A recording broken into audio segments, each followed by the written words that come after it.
1000 päeva sõjas näitasid Iisraeli rahvas ja sõdurid kogu maailmale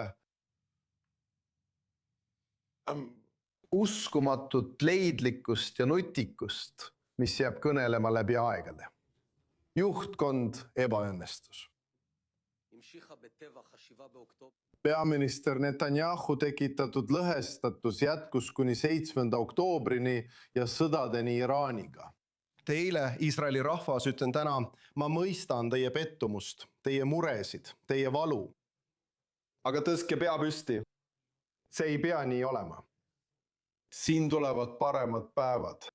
Me saame Iisraelile turvalisuse tagasi tuua. Te võite endalt küsida, mida teeksite teisiti? Minu vastus on kõike. Diplomaatiliselt minu poliitiline kapital. Seoses ajaloo kõige Iisraeli sõbralikuma USA presidendiga kasutaksin ma seda ainult Iisraeli riigi ja teie kodanike hüvanguks, sest ma teenisin sõjaliselt ainult teid. Ma pöördun tagasi kiirete ja otsustavate sõdade doktriini juurde. Vastupidiselt Netanyahu pikaleveninud ja väsitavate sõdade doktriinile, mis kurnasid majandust ja ühiskonda. Ma oleksin uuendanud diplomaatilised suhted avaliku diplomaatia büroo, mis esitleb Iisraeli seisukohti maailmas õigesti ülemaailmsel areenil ega lase TikTokil ja propagandal ülemaailmset diskursust üle võtta.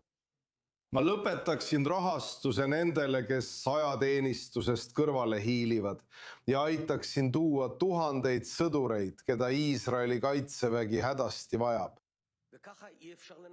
Ja ilma nendeta ei ole võimalik võita. Ja Iraani kurjuse telje vastu pöörduksin tagasi 8 jala doktriini juurde, mille me minu juhtimisel valitsuses algatasime. Ühelt poolt takistada Iraanil tuumarelva omandamist ja teiselt poolt viia Iraani režiimi kokkuvarisemiseni sõjaliste, diplomaatiliste ja majanduslike vahenditega. Kõik see juhtub. Liivakell Iraani režiimi kukutamiseks hakkab tiksuma kohe, kui Iisraeli juhtkond muutub. Vastutustundlik juhtkond, mis toob Iisraelile turvalisuse tagasi ja hoolitseb kogu südamest teie Iisraeli kodanike eest. Jumala abiga tulevad siin paremad päevad. Kanal 12 küsimus.